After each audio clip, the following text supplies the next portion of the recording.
এইভাবে যদি পেঁপের তরকারি রান্না করা যায় দারুণ হয় নিরামিষের দিনে। পেঁপে আলু আর একটা সিক্রেট জিনিস দিয়েছি, ভিডিওটা সম্পূর্ণ দেখো। টেনে দেখলে কোনটার পর কোনটা দিয়েছি বুঝতে পারবে না, তাই ভিডিওটা সম্পূর্ণ দেখার অনুরোধ রইল। নিরামিষের দিনে এরকম একটা রেসিপি হলে দারুণ হয়, তাহলে স্কিপ না করে ভিডিওটা পুরোটা দেখার অনুরোধ রইল। বন্ধুরা, আপনারা দেখছেন কুকিং হাউস অফ অনিমা। আজকে একটা নিরামিষ রেসিপি তোমাদের সাথে শেয়ার করব। টাইটেল আর থাম্বনেল দেখে তো বুঝেই গেছো। তার জন্য আমি কড়াই গরম হয়ে গেলে তেল দিয়ে দিলাম, সর্ষের তেলেই দিলাম। এই রান্নাটা সাদা তেলেই ভালো হয়, কিন্তু আবার সাদা তেলটা আজকে এই মুহূর্তে নেই। এখানে দেখো আমি পেঁপে কেটে রেখেছি আর এখানে আলু কেটে রেখেছি। আলুগুলো ঠিক আমি এইভাবে কেটে রেখেছি, আর পেঁপেটা কেটেছি এইভাবে। তেলটা গরম হয়ে গেছে,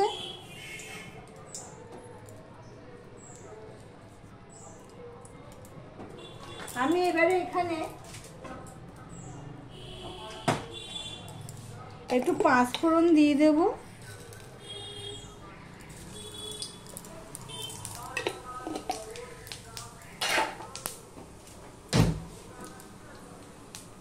দেখো পাঁচফোড়নটা হয়ে গেছে।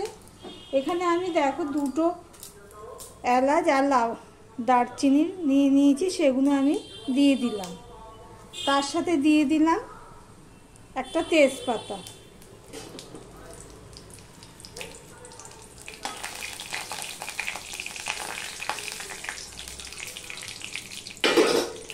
সবার প্রথমে আমি আলুটা দিয়ে দেব। আমি আলাদাভাবে আর ভাজবো না, একেবারেই করে ফেলছি।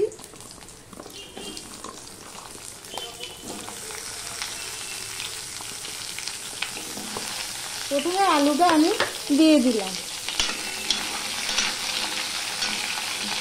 ভিডিওটি লাইক করে কন্টিনিউ করো।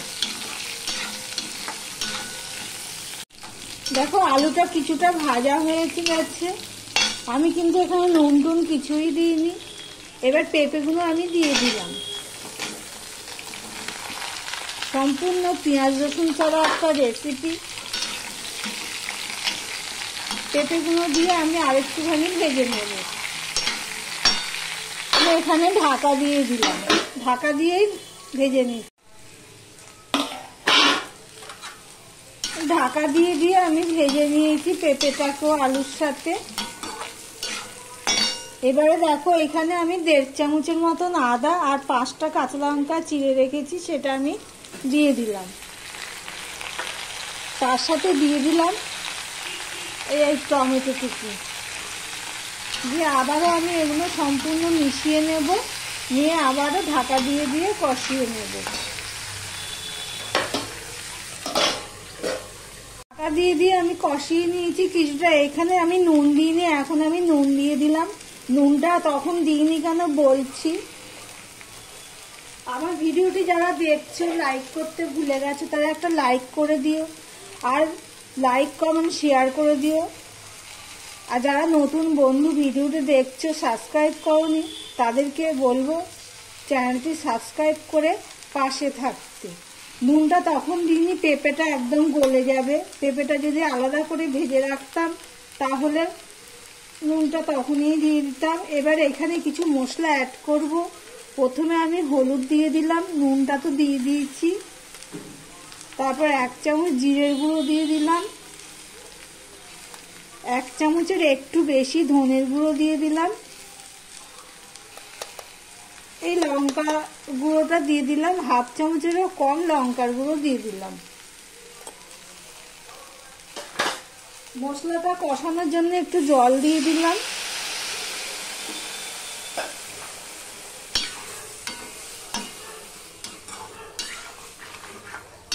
এবার আমি মশলাটা কষিয়ে নেব। এই তরকারিটা ভাত রুটি দুটোর সাথেই খাওয়া যায়, বেশি ঝাল হবে না। এর মধ্যে আরো একটা জিনিস পড়বে, তোমরা দেখতে থাকো। ঢাকা দিয়ে দিয়ে দেখো আমি কষিয়ে নিয়েছি। এবারে এর মধ্যে আমি দেখো অল্প গোবিন্দভোগ চাল আমি ধুয়ে পাখার তলায় রেখে দিয়েছিলাম, সেটা আমি এখন এখানে দিয়ে দিলাম।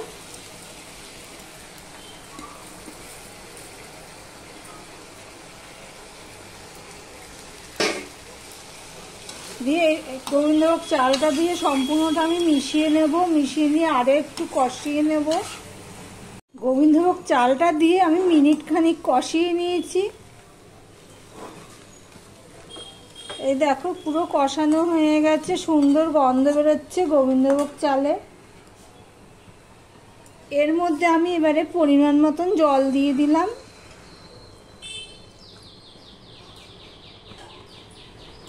আমি একটুখানি মিশিয়ে নিয়ে দেখে নেবো জলের পরিমাণটা কীরকম লাগবে, কেননা এখানে চাল দেওয়া পড়েছে, চালটা ফুটতে জল লাগবে।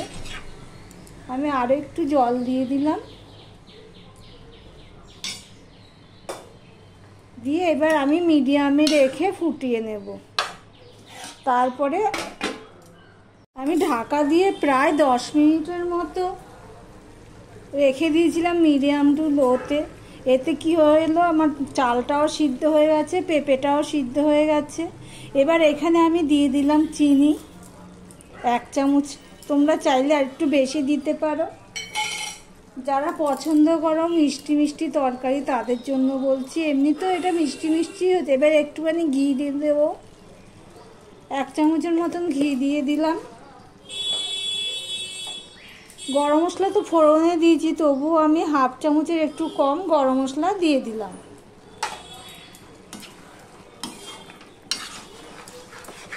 দেখো কি সুন্দর হয়েছে, গোবিন্দ চালের একটা সুন্দর গন্ধ, ঘি, গরম মশলা। ঠান্ডা হলে এটা আরেকটু শুকনো শুকনো হয়ে যাবে, জলটা টেনে নেবে ভাতে। তাহলে আমার নিরামিষ পেঁপে আলুর তরকারি তোমাদের কেমন লাগলো কমেন্ট করে জানিও। তাহলে ভিডিওটি আজকের মতন এখানেই শেষ করলাম। আবার অন্য কোনো রেসিপি নিয়ে চলে আসবো। টাটা।